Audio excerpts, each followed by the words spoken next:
Hundreds of babies die every year before their first birthday. Way 31's Marie Waxel shares the staggering statistics and digs deeper into our state's racial divide when it comes to Alabama's infant death rate. We have been dating since we were 15 and 16 years old. Like many young couples, Kira and Adam Ziwi dreamed of one day starting a family. We were really excited to find out that we were pregnant. Kira described a smooth pregnancy, having no issues until the day after a checkup at 38 weeks. The next morning, I woke up and I felt the baby kick, and then a few hours went by and I didn't feel the baby kick. In an instant, without explanation, their baby was gone. Kira and Adam given just a short time to hold their firstborn, Jack. Driving home with an empty car seat, it was very difficult, and we still think about him every single day.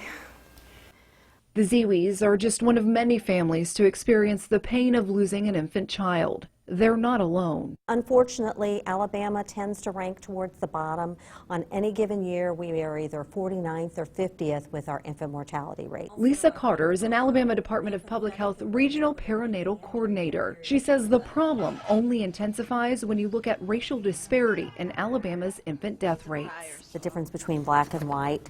I think this is really Records show black or minority infants die at nearly twice the rate of white babies. You know, when we look at racial disparities, many times we're looking at insurance, Medicaid births, access to care issues that come into play. In 2017, the black infant mortality rate in Alabama was 11.2 deaths per 1,000 live births, more than double the rate for white infants. Looking at those rates, we have to wonder why we are so high. Dr. Wes Stubblefield serves as the medical director for the Northwest region of Alabama Coordinated Health Network for Medicaid. And of course, there's many reasons for that. It can be longstanding racism, it can be economic divide, it can be all of those things, but that is unacceptable for children. He says state agencies are beginning to look at race and equality for addressing statewide issues, but it will take a combined effort to really tackle the issue of infant mortality. We need to seriously consider as a population, how do we take care of our vulnerable population in reducing infant mortality? Which he says warrants another look at expanding Medicaid.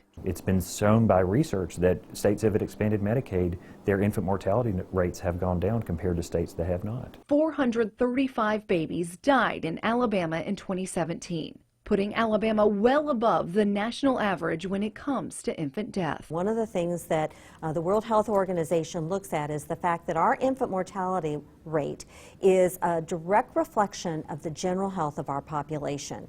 If Alabama wants to make a change, health leaders say communities need to get our legislators on board. People need to know that they need to contact their legislators and say, we're tired of our infants dying at more than the national average.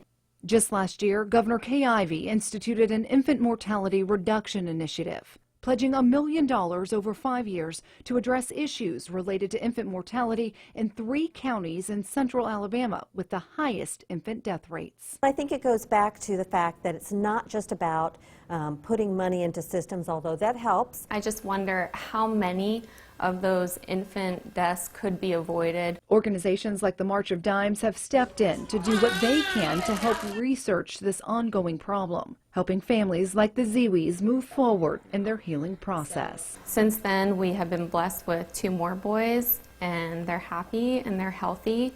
And even though they don't replace our first baby boy that we had, they definitely make our wound a lot smaller. Marie Waxel, Way 31 News.